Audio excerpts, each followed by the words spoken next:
Okay, so this is the Angry Orange Stain Remover, and this is good for pet stains. Anything that has like a strong odor, you definitely want to get disinfected and come out. So I don't know if you can see the discoloration or whatever right here. This is actually chicken poop.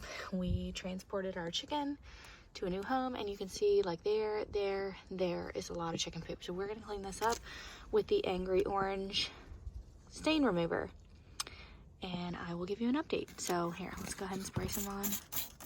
There, really good, saturated. Over here, right there, and up here. And get it nice and, I won't get that whole area, but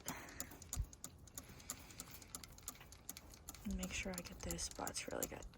Okay, so I will update you at the end and show you how clean this is. Okay, so here is the end product of cleaning those stains, and as you can see, it lifted really well off of this upholstery.